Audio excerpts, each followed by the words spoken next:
Our next topic, antibiotic use and misuse. And the misuse is more than the proper use in this part of the world, because everybody has a license to prescribe the drug. So a lot of resistance to many bacteria. For this, I will request Professor Dr. Khalid Mahmood, who is the Fellow of College of Physicians, and also he did his membership. He is a professor in medicine and postgraduate medical institute, LRH Peshawar. He is actually involved in teaching of PGs. He is also on the editorial board of an esteemed journal, the JPMI. I'll request him to talk about this topic. Assalamu alaikum. I must thank the organizer for inviting me. And I really feel honored to be amongst you and to talk to you about this very important topic.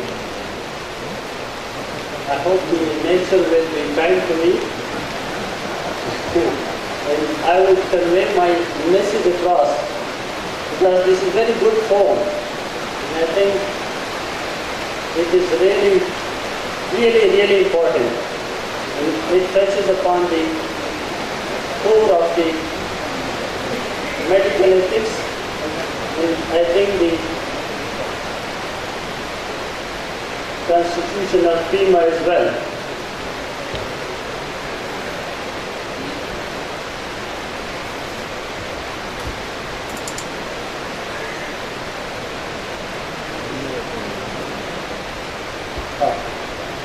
So this is the picture of the institute where I am working. You all know Rare Healing Hospital, Peshawar. It is in the spotlight almost, not now, but previously it used to be every day. This is my roadmap for the lecture. What I am going to talk to you about is basically what are antibiotics, what antibiotics are. This is basic. Its uses and misuses. As Dr. Subal said, I am particularly focusing on the misuses of antibiotics. Uses, we all know there are clear-cut indications. And what are the consequences? What we get with the misuse of antibiotic is the antibiotic resistance. So what are the steps or what are the preconditions? Try to think of, is an antibiotic necessary? What is the most appropriate antibiotic for my patient?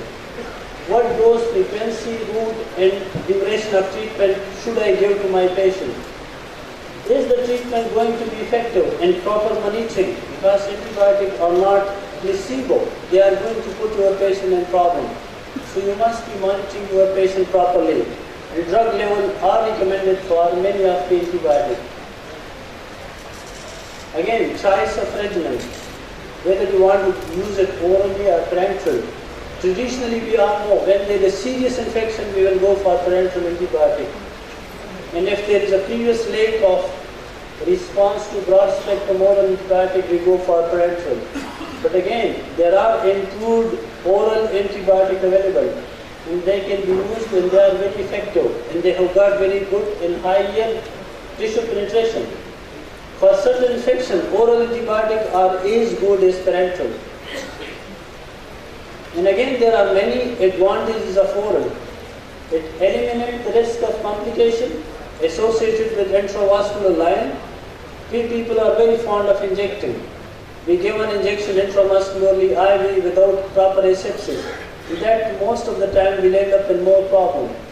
It gives you shorter duration of hospital stay. There is saving in the nursing time with overall cost for the patient.